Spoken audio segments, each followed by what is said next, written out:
Hello, everyone. It's so great and good to be back again on The Citizen. This is Dove Television, and the program is The Citizens. My name is Mike Adekunle. On the program today, we have a whole lot to discuss because the situation of security in Nigeria is calling for attention. A whole lot of attention had been paid in the past, and of course, a whole lot of activities and interventions from Nigeria and even outside Nigeria had been done in the area of security in Nigeria to make sure that things become, better security-wise. But it appears as if our efforts at achieving this is not enough. And the current administration of the President, Bola Ahmed Tinubu, they are also doing their bit to ensure that we succeed or we achieve serenity in the country and our borders and territories are well secured. But yet, a whole lot of developments are coming in, and we are, seeing so many things, observing so many things around security. Recently, we heard of the advent of Lakurawa, a terrorist group, so to say, and banditry, they are still in operation. Even Boko Haram, that we thought had become a thing of the past, now are resurfacing. Now, to what extent, how are we going to achieve this? Recently, the kings and in some quarters in the government, they are also looking at engaging the services of vigilantes, hunters, and those that can comb our forests, where all these people are hiding, just for us to achieve, a sense of a level of security in Nigeria. And it's not only about Nigeria, it happens everywhere. It happens across nations of the world, unrest here and there, and terrorist activities, insecurity everywhere. Now, today I have with me someone who is a security consultant, a leadership consultant, and of course is also MSA, Mission Security Advisor to the Redeemed Christian Church of God. He is a well-sought-after leadership coach and security expert. I'm talking about no other person than Major General Pat Aki-Vinji, a retired general. Good to have you, sir. Thank you so much, Mike.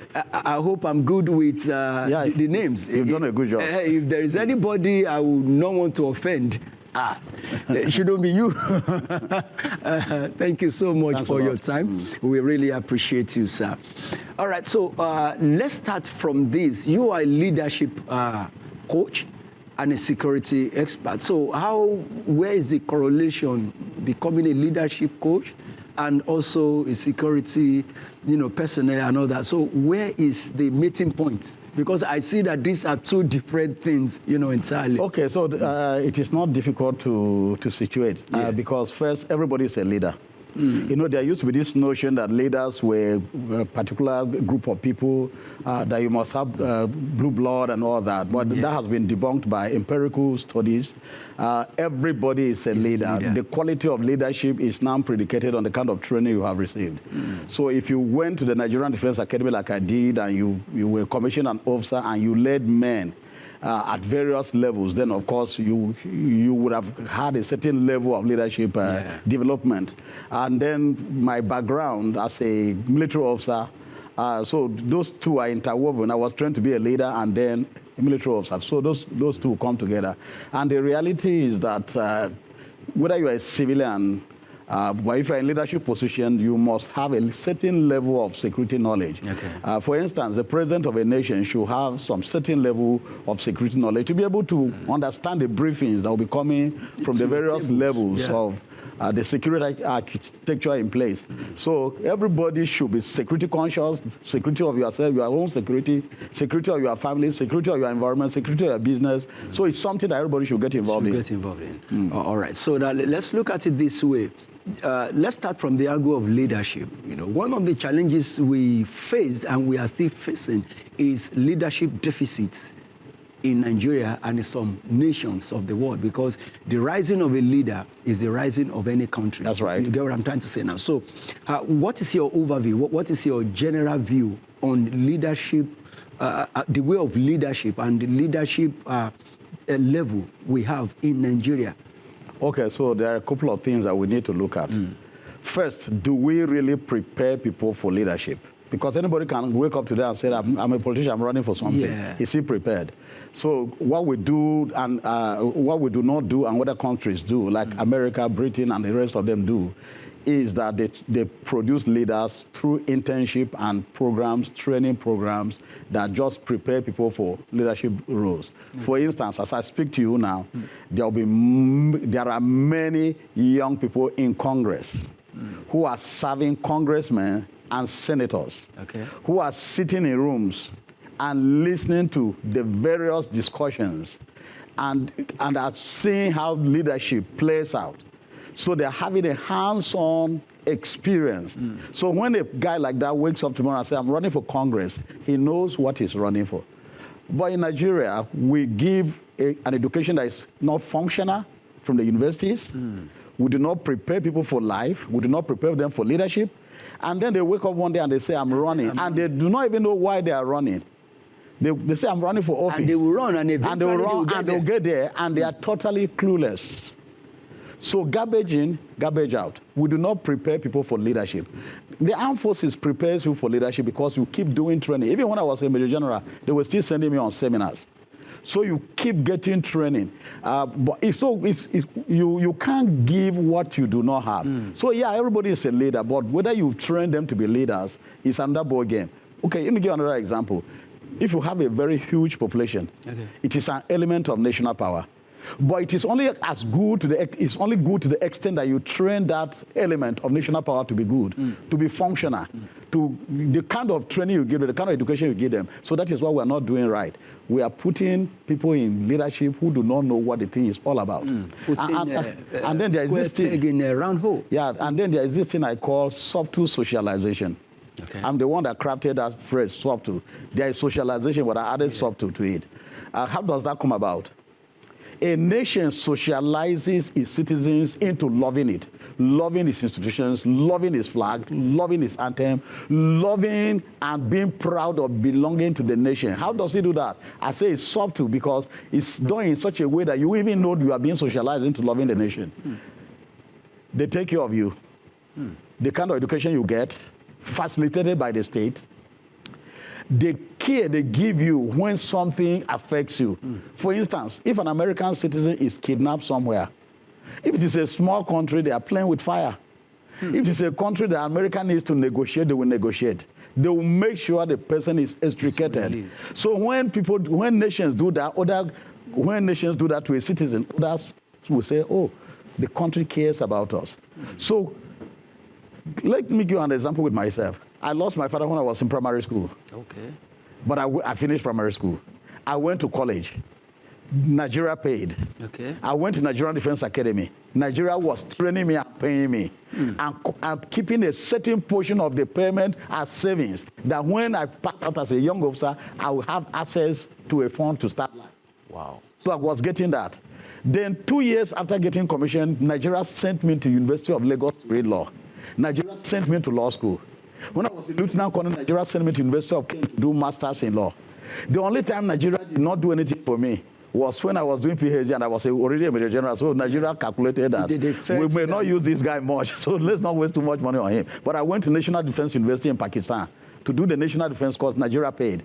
When Nigeria does that to you as an individual, and you look at your life and say, without Nigeria and the intervention of God, I won't be here, then you are obligated to give something back to the nation. So I'm very proud of Nigeria. Yeah, all this you just mentioned now, hearing this, I'm proud of Nigeria for you.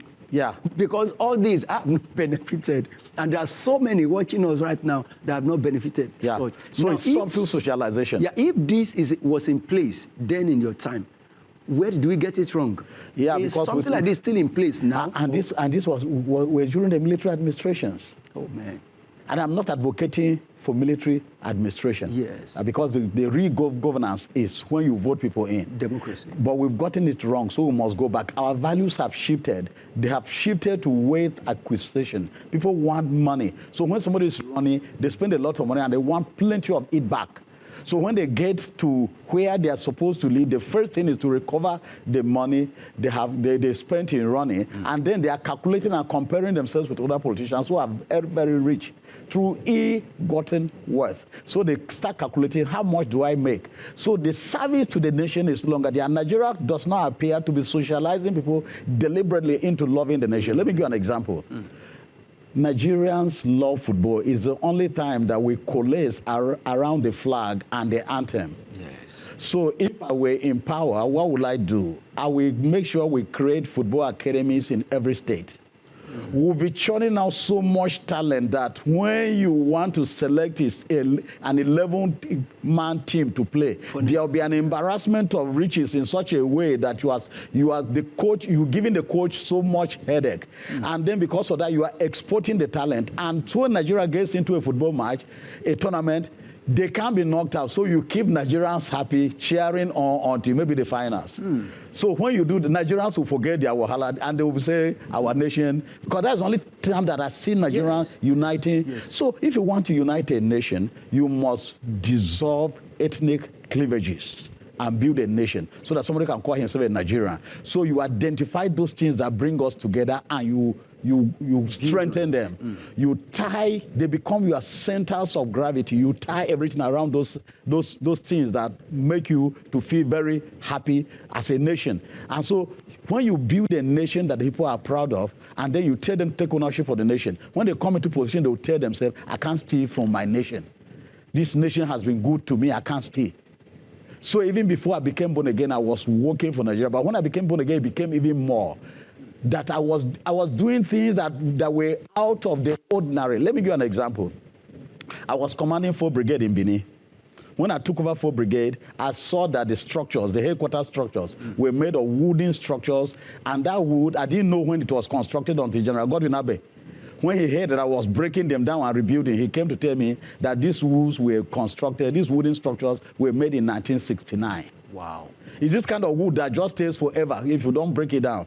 So by the time I took over the command of the brigade in 2013, the wooden structures were standing. And I told myself, a brigade headquarters cannot be in wooden structures. If we have a fire outbreak, we'll be in trouble. So I didn't take permission from the army. I took a risk because leadership is risk. I started breaking down the structures and rebuilding them. How did I get the money? State governors. I was in charge of 3 states. I was in charge of Edo State, Ondo, and Delta State. Okay. And I was solving security problems. So they were giving money to solve security problems. And I was managing the resources in such a way that I could get something to do those jobs. And then, of course, we had oil companies. I was in charge of Sector 1, Operation Pulu Shield. So we're guiding oil assets. So those oil companies were giving us money for administration of the soldiers and logistics. So I would save that. After paying the soldiers and doing logistics, I would save. So I was doing that. I changed the place. I broke down every wooden structure and then started adding new structures before I was posted. I would like you to comment on what it was and what it is now, military-wise. Interestingly, every generation thinks that its period is the best. Interestingly, that is why your elders think that you cannot get it right. But it's a mistake. Because every generation is always thinking the next generation will not do it, but the next generation does it. So things are changing. Military people are more exposed. There was a time that we had people who were not graduates in the army, officers. Today, every officer is a graduate. Every officer is exposed to training, to technology and all technologies and everything. So what the armed forces are arguably the most trained group of people in Nigeria. And I'm not saying it because it's my constituency. It's verifiable. It's something you can verify. So what is not going wrong that the team so the problems of security problems of Nigeria are multifaceted, and there is no silver bullet to it. So let me analyze it. Okay. First, you have a huge population that is largely youthful. There's a youth bulge that is not engaged. You've not created enough jobs. When you create jobs, when people are engaged, you are tackling security. Then we have porous borders. So people are migrating from other nations to Nigeria through the borders. And they are coming because of the the forces of climate change that are impacting societies. Okay. For example, northern Mali. Northern Mali was where the cattle used to graze. Is dry. Okay. So those cattle rearers have migrated to Nigeria. And that takes with the implications on security, because they will be grazing on lands, farmlands, and then you will have clashes and all that. Then you have the whole of West Africa and most African countries are awash with small arms weapons. So you have AK-47 rifles and everywhere. Many in that caliber just flowing in endlessly, because your borders are porous and you have a large territory that is largely unmanned. And when that happens, you will need to replace the lack of human resources with technologies, which we have not done. And then you have extensive forests. Let's take Sambisa Forest, for instance. It runs all the way to Cameroon. Okay. It's large. Lagos State can enter into it 18 times. Wow. You mean Sambisa Forest? Yes. In Nigeria? In Nigeria. So it's not only Nigeria, it runs across. So if you have the rainy season, and it is in season, and there are trees flourishing and grass and all that, all kinds of terrorist groups can hide under that. So that is where we dovetail into what the budget should look like. The budget of every nation is always inadequate. And the budget in the defense budget in Nigeria is inadequate. Let me tell you why. You need platforms. They're expensive. The Air Force need platforms. When we talk about platforms for the Air Force, we're talking about aircraft. We're talking about aircraft that lift logistics. You're talking about the bombers, the various grades of bombers. You're talking about the ones that will gather intelligence. They will fly very high up and gather intelligence. You are talking about helicopters that can insert troops, including land forces, into locations. Okay. Then come to the Air Force. How much do you think one ship will cost? Do we have functional ships? Do we have submarines? Other nations have submarines. Do we have? Do we have ships that can stay on the high sea for months without coming back? To do that, they must have capacity to store fuel. They must have capacity to keep rations and medication and everything that the forces will need. So if you give the Nigerian armed forces the whole of the budget of Nigeria, it will not be enough. So when that happens, what do? You manage what you have. You cannot fold your hands and say, our budget is not enough. So you must become inventive, creative. You must be creative, you must be inventive, and then you must be agile, mentally, physically. So you concentrate on your strengths. So you build up a force that can fight. And then, so you train special forces, you train various kinds of forces that you can insert into situations and they'll come out with results. No matter how small they are, they can come out with results. So that is what the Nigerian armed forces are doing. But basically, so this thing is for everybody. Sending hunters into the bush sounds very nice, but if a hunter is going to meet an AK-47, a guy with an AK-47 gun, the firepower is incomparable. So by the time they hear the sounds of the AK-47, yes, they will quickly advise themselves to withdraw from those positions. So and then some of these guys are holding something bigger than AK-47s. Now, when you look at the current government and the approach to security, what would be your comments? You know, what are they supposed to be doing differently? Okay. What have they not been doing? What would you advise them to start doing? Because the same, for over the years right now, the same situations are still persisting. So what should they be doing differently to achieve a different result? Okay, so some of the things they need to do with short-term, middle-term, and long-term planning and things. For instance, you need to tackle the situation of, you need to tackle the unemployment situation. Now, the reality is that government and the private organization cannot provide adequate employment for Nigerian youth. So you need to place them in a position where they are creating things themselves. Okay. And that means you must interfere with the current educational system. You must train them in courses that will position them for self-employment. For self-employment, they will generate with. I was in MIT, Massachusetts Institute of Technology, about 3 years ago, and we spent some hours being briefed. And part of what we learned was that students in that university are creating things and selling them in millions. They start companies while they are in school and sell the companies in millions of dollars. So before they graduate, they already know they're either going to work for top companies or they will be working for themselves. It's the kind of education you give people. So that is one. So you must tackle that. The endemic poverty needs to be tackled, and we are sitting on top of a gold mine. The agricultural sector is a gold mine. Nigeria's land is fertile. We have enough rain. We have adequate sunshine. So if you target it and channel your efforts towards that, you are going, the value chain alone will create so much wealth. So no leader should be scratching their head and wondering what should they do. Make sure their fertilizer is available. Make sure farmlands are secure, even if you have to fence them. The government can actually set up a scheme where they enter into partnership with individuals and plant security personnel on lands and say farm. So you patrol them. Because farmers are complaining. Yeah, they're complaining. So you encourage farmers to work as cooperatives. So they're not planting small, those are orchards. So you get large lands, they come in together to work as cooperatives, and then they share the process. So, and because of that, because they are working in a place that is allocated, then you can provide them security. And then you encourage the long pastoral trekking of cattle. You encourage them to actually settle down in one place. I was in Argentina, and I went specifically to study their ranching system when I was in the army.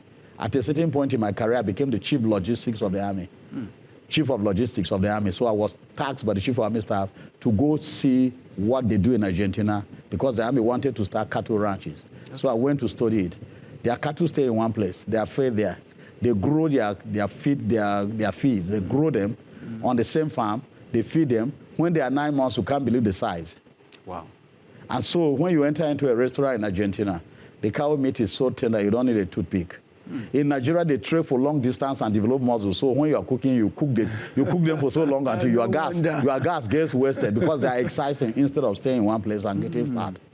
So the value chain from agriculture can take care of this country. You will not even notice that there is oil. All this you have mentioned now sounds so interesting and achievable, but where is the political will? Why our leaders are not focusing on? That is it. People like us who know these things, they may not be talking to us. They may not be talking to us. And then secondly, their motives in governance may be different.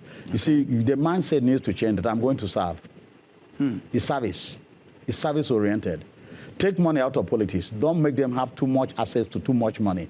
Pay them for sitting allowances. If you announce that you are only going to get sitting allowances, a lot of them will lose interest. So guys who go there will be guys who want to serve. Yeah, no? But this one you just mentioned now is sounding like, trying to cut the tree and not minding the roots. Because if I'm to contest and my party is offering me a form of 10 million naira. So you will stop offering forms of 10 million naira. So it has to be from the party. And must a party sponsor me? So, must I emerge from a party? So this is where a president that wants to make a difference, to transform the nation, can come in. You call your party and say, we are doing politics wrongly. There's too much money involved, so we are denying ourselves of talents. There are young people now who are very, very sharp. Nigerian youth are very brilliant and engaging, but they can't get there because the old guys will not allow them. They have no money. They have no money, so you must make it in such a way that young guys are running for Congress in the U.S. The youngest black guy is from Florida. He entered there, he was 24 or thereabout. He has won re-election. And when he stands up to speak, you know you are listening to somebody that is going somewhere. Wow. So, and we have them all over the place. All over in Nigeria. Just look at the Redeemed Christian Church of God. Look at the raw talent. This is just within a church. And they come from society. They come from various places. Yes. The youths in my parish, brilliant guys. So when it is like that, you need to tell yourself that we cannot be going like this. You can't be doing the same thing and expect different results. We are not getting the kind of results. Let's not be selfish. But it will start from the president. Leadership is very important. Everything rises and falls on leadership, like John Maxwell will say. If the president decides that the configuration of this our political architecture and nomenclature is going to change, His texture, his nuances, his contours are going to change. He can engineer it from there. It's just to call people of like minds, and then you address the nation. You say, this is what I want. Nigerians will put pressure on the rest. Say, we want, from now on, political party forms to be free. If you announce that, you can actually make it illegal for anybody to sell form. And you can get the assembly to, and that is the challenge. They will not want to work against their best interest. So you must convince them about the national good, and then pressure can come from various sources. Even if you are not convinced them, what about executive bills and what's it called now? And again, executive bills, but but that it's a party something, so you must convince parties to give out forms free. So young people, you now take. And then the Nigerian mindset has to be changed. And it's not something you do overnight, because now people buy votes. So you must explain, it's educating the nation, citizens, that when you buy vote, the people try to get back their money. That is why you are not getting the services you need. You deserve. So when people go there and the president wants to receive feedback from ministers, they should do it in a hall with TV cameras on. Every minister comes to do a PowerPoint presentation. So if you say there is a bridge somewhere and the bridge does not exist, you'll be getting feedback instantly. The citizens will text in to a platform. That bridge does not exist. This is a picture of the place. I'm standing there right now. It doesn't exist. So the ministers will sit up. Because if you tell them you are going to give your scorecard to Nigerians on TV, on day one, minister of this, you appear. Day two, so you appear. Nigerians, we want you to listen. When you appoint a guy, you give them milestones. You say, if you don't meet it, I will sack you.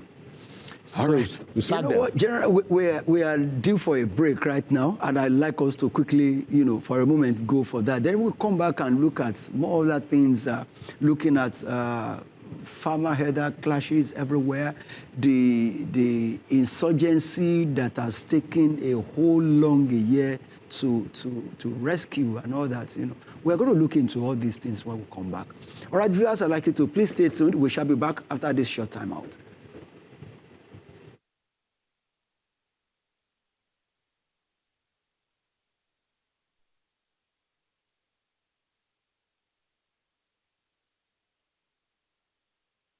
A citizen and your civic responsibilities. Watch The Citizen on Dove Television at 1 p.m. every Tuesday, West African time, and we repeat broadcast every Thursday at 11 p.m. The Citizen, we are all in this together. Thank you for still staying tuned with us. The program is The Citizen, and my name is Mike Adekunle. We've been looking at the security architectures and overview of security situation in Nigeria. And of course, Major General Pat Akim Vinji is still here with us. So let me quickly look into, you are from Benue State, and Benue State has been one of the states in Nigeria that has suffered a lot, a lot of setback as a result of farmer and herder, clashes. And that state's called the food basket of the nation. Now, is that state still in that level of production in terms of agriculture by what the state has gone through? Okay, obviously not, because of the level of insecurity that is affecting not only that state, but even the farmers in Benue State, largely the Tiv and the Idomas and the Igedes, particularly the Tiv farmers, Tiv people, they are in Taraba, and it's farming. So the Tiv ethnic group is in Taraba, is in Nasarawa, is in Benue. All farming. But the security situation today does not permit that kind of large-scale farming that they used to get involved in. So obviously that will impact on the production of food and then the prices of So it's still called the food basket because that is what it is. But production needs to go up to the levels that it was as before and even exceed it. And if you were to do that, then the security situation dynamics must change. So if you will have opportunity to address the president, what will you advise him to do on the situation of this? Because it's still ongoing, it's still happening. Only that some of them might be underreported or not reported at all. So what should the government be doing differently in a way of, calming this situation? Okay, so if you are talking about headers and the challenges they cause, you will need to talk to their leaders to convince them, because they keep telling us that is their natural, cultural way of doing it. So you need to convince them that migrating with cattle is too obsolete, that nobody is doing that again in the world. And to do that, you need to get the buy-in of their ethnic stock who are in leadership positions, to talk to them and to convince them that your interests will be served better under a new arrangement that puts your cattle in ranches and that they have everything they need there. And that we will train you to be able to handle it, because they will tell you we don't have that kind of education to run that. What we know is to allow them to graze freely. And so if they enter into farmlands, they just enter and eat and go away. Yeah. So it can't work, because if we keep doing that, you are creating enmity, you are creating insecurity. So the president perhaps needs to call the leadership of that ethnic group that does it, sit down with them. They're educated ones, very educated, very, very educated, sophisticated, well-placed. Convince them. Convince your kinsmen that the present system cannot work. And then there are consequences. Okay. Because in the end, state interest trumps personal ethnic interest. And so we don't want a free-for-all where everybody is fighting each other. It won't profit us. So you convince them to take that home to their people and to educate them and to tell them, yeah, this thing is doable. It profits you. Okay. We'll place the facilities in one place. You have medical facilities, you have educational facilities, you have water, you have grass. Yeah, there's a system of growing the grass. So you teach them that. It's a private business, but if the state needs to come into it to help, because of the security connection, the state can do it. Yeah. Otherwise, it's private business. It's something you should run on your own. And you see, the fact that you are running a business and you have rights does not mean that me, that is not running that business, does not have the same rights. So I have rights to farm. You have rights to graze, but don't come into my farm. That's it. So this you just mentioned right now, it's what Nigeria has been doing before.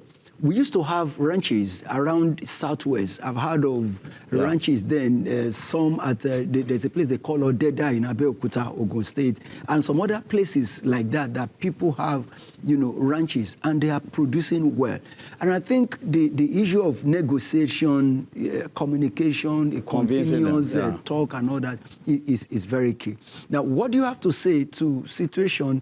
For example, a military ruler said in this nation before that if an insurgency lasts for 24 hours, it means it has a strange hand. Okay, interestingly, General Abacha is not alive for us to know whether he actually made that statement. It's attributed to him, and I do not have a video clip, but I can tell you that insurgencies can last longer than that. Without having any disease. An insurgency is an insurgency. It's an insurgency to the extent that the people are an insurgent group who say we do not agree with the status quo, and they start.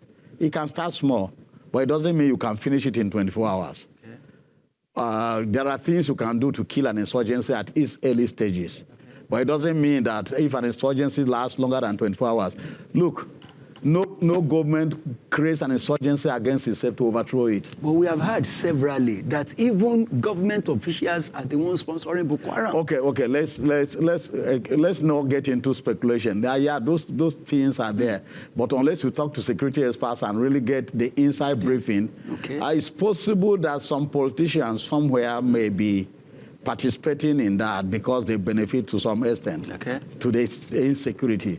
But let's not get into old women's tales and the kind of things we hear at motor parks. It's true, it's possible that those things are happening. The point is this. Insurgencies come because of some conditions that give rise to it. People are discontented. They start speaking to a group of people. They start convincing some citizens that we can do better. So they come with an ideology. They come with an ideology that they sell, and then they get a buy-in. and then they use coercive force. If you don't buy it, you are intimidated and forced to join. And then they start trying to provide things that the government is not providing in the area of their sphere of influence, yes. so that they can win the people over. They start recruiting. And that is why we said this Lakaroa, we shouldn't give it too much fire. Because the more you recognize them and talk about them, the more they say, oh, we're making impact, join us, join us. You give them the impetus, the wherewithal, the power to begin to recruit. They say they notice, they know we exist now. They are talking about us. So if they are small like that and So their impact is insignificant, you kill it off by not giving them that kind of attention. You deal with it security-wise, but you don't talk about them too much on air and in the papers and in the news, so that you don't give them the fuel to say we're important. They are now talking about us. Okay, so that's part of what you do. Okay. Then when you are fighting an insurgency, it's clear, hold, and build. Okay. You clear the insurgents. That means you are killing them. And because you are denying them the ground, the space to operate. So you hold the ground. Then you build and hold, because they disrupt the normal life. So when we're talking about building, it's not necessarily building structures or buildings. Okay. You build government Policies. government presence. Okay. And then you hold the place. Because we have a lot of ungoverned spaces in Nigeria. So it's easy for these people to operate. Ungoverned spaces are where there is no government at all. There is no sign of government. So they replace the government, because there is no sign of government. They replace the government. So governance must be fed. Fed over this territory called Nigeria. Every space must feel the impact of governance. When there is none, then they occupy, they take the place of government. And then they begin to terrorize. They coerce people. They will start imposing taxes. Yes. So they're operating like a government. So the reality is that you need to kill them, kill insurgents, deny them space, and then provide the services that they were trying to provide. So be the government. And now, so Nigeria is so large. So what do you do to hold the ground like that? You have to build your presence. Yes, the army is too small for a nation like Nigeria. Now, what do you say in regards to religious and ethnic sentiments in all of this, even in the army architecture? Do you get what I'm trying to say right now? Okay, so even in the army structure. For instance, when this late recent chief of army staff, late Taoreed Lagbaja, when he was alive, blessed memory now, when he was alive, things, look calm in the area of insurgency and insecurity and all that at the time. And immediately after his death, we saw a whole lot resurfacing, even among the all this banditry. I had some certain things that we might not. So let me say this. Lagbaja was a very, very effective officer. Yes. I worked with him. We worked in the same division. When I was commanding 9 Brigade, 9 Brigade is in the Ikeja Cantonment. Okay. When I was commanding 9 Brigade, he was in the headquarters of 81 Division. So we worked together. I knew him very, very well. He was a very competent, fearless officer. He used to lead the troops up front. Okay, but the general commanding the army does not necessarily have to lead up front. And I don't think that the situation has drastically changed just because Lagbaja has died. How many months now? The difference is not much. This is it. What we are doing is we win sometimes, and look, let me explain this. You can be killing insurgents and winning all the time, and it will not make news. Okay. Let the insurgents have one victory, and it will make rubbish of everything you've done. So you can have 99% victory, and they can have only 1%, and it makes nonsense of everything you've done. So it doesn't mean that the armed forces are not trying. Under the circumstances, they are trying. Are there things they can do differently? Yeah, a couple of them. For instance, since you do not have the physical presence, since Nigeria is so large and your army is probably not up to 400,000, you will need to do things that serve as force multipliers, and that is technologies. Okay. You must leverage technologies. And they are trying to do that. We have built drones. We have a drone outfit that is able to penetrate terrorist enclaves and target them. We need to do more of that. We need to do more of intelligence gathering. We shouldn't be depending on external powers, forces for intelligence gathering. We should gather intelligence. So when they are planning, the Americans do that effectively. You are planning something, they bomb you before you are able to act. And no matter where you are, they reach you. They reach you wherever you are, they bomb you before you act. So we need to dominate the territory called Nigeria with technological assets that can be eyes and ears. In other words, you are getting information and you are acting. You have the platforms to act when you get the information. That your reaction time is reduced to the barest minimum. That you can react quickly before they disperse.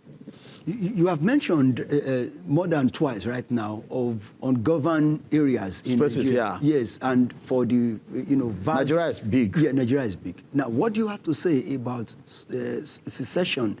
Having one certain group or ethnic group and languages saying, okay, they want to go their separate that way. normally will happen. And I'd like when you to comment on IPOB that has just been prescribed or proscribed right now as a terrorist group. Okay, so listen. When I just felt I asked. Okay, let me. If it's a large we're having a good conversation, so we can talk. Okay. So this is it.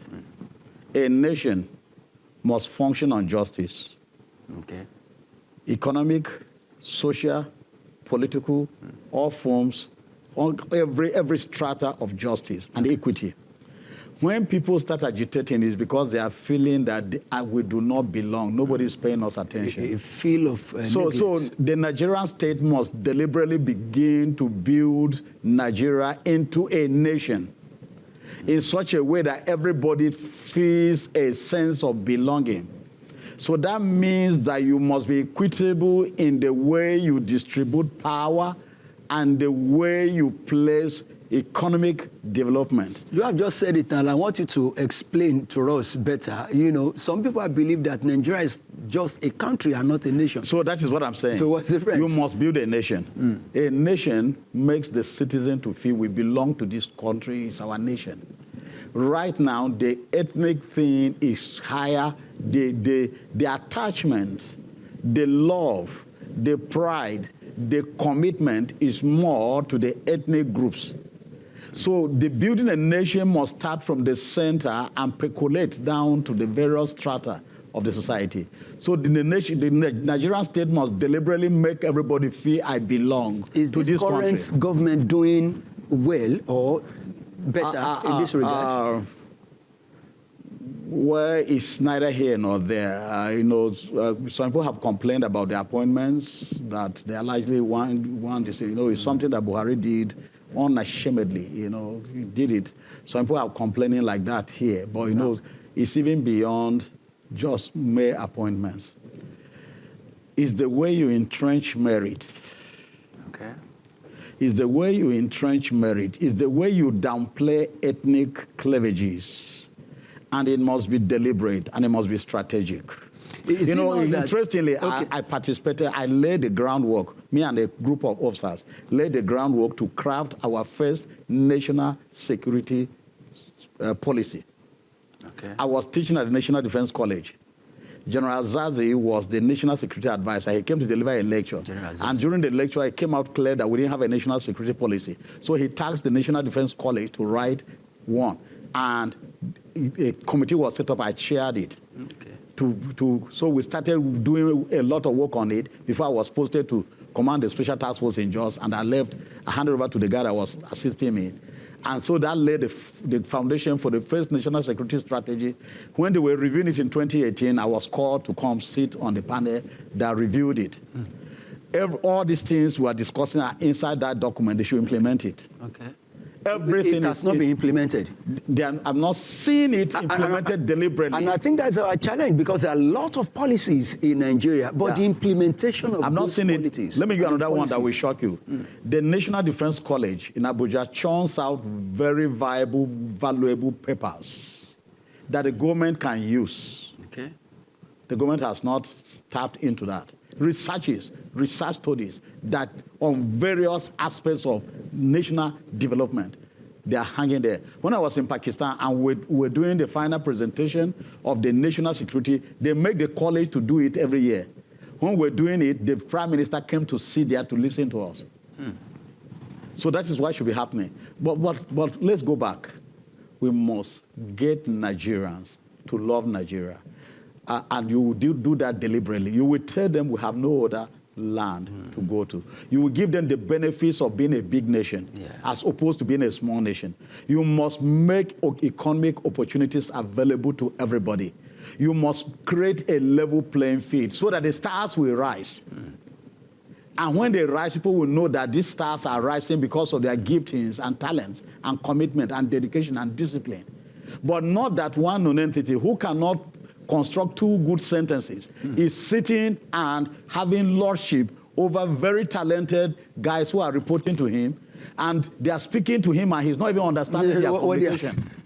So governance positions must be by merit, and we have it. If we throw everything open to Nigerians and say, this thing is competitive, I want the best, then you begin to build a nation.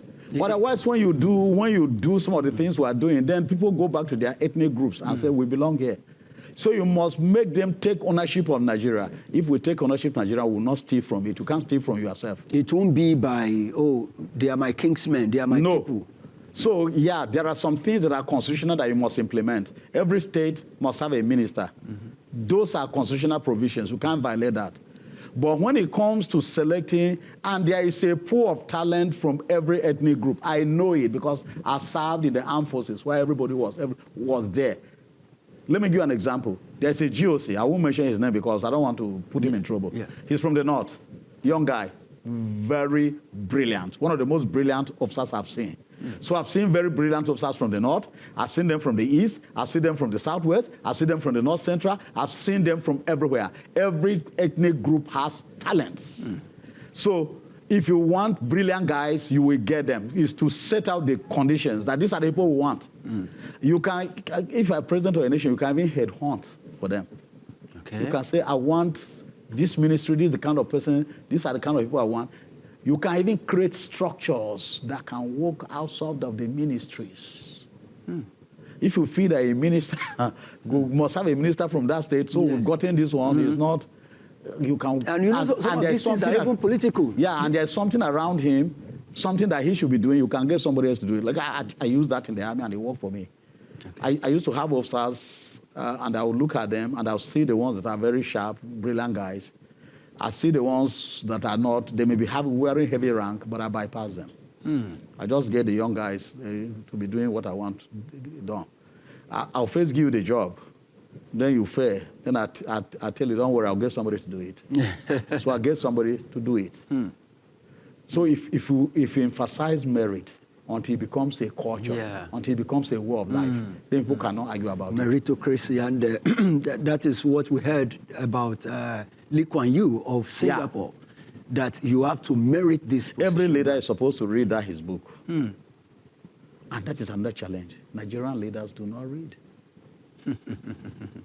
That's the challenge. But okay, is it that they don't read or they don't go to school? Because no, reading is different. You see many of them having lots of certificates. Yeah, but reading is different. You must read books. You must read books. Okay, I'll give you an example. I have a book that is called Winning Leadership. It has a rider. Strategic leadership in a volatile, uncertain, complex, and ambiguous world. It has everything on strategic leadership. How strategic leaders lead under a volatile, uncertain, complex, and ambiguous climate that we have, where black swan events can come up every time and they'll be disruptive. You'll be trying to navigate around them. I've given those books to leaders. They've not read them.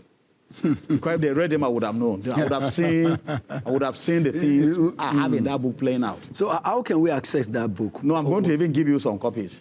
Okay, those who are watching us right now probably might want to get to. Can they get online? I've literally almost finished, unless I print again. Okay. You know. All right, I want to hear your view concerning state policing. Is it something that is why?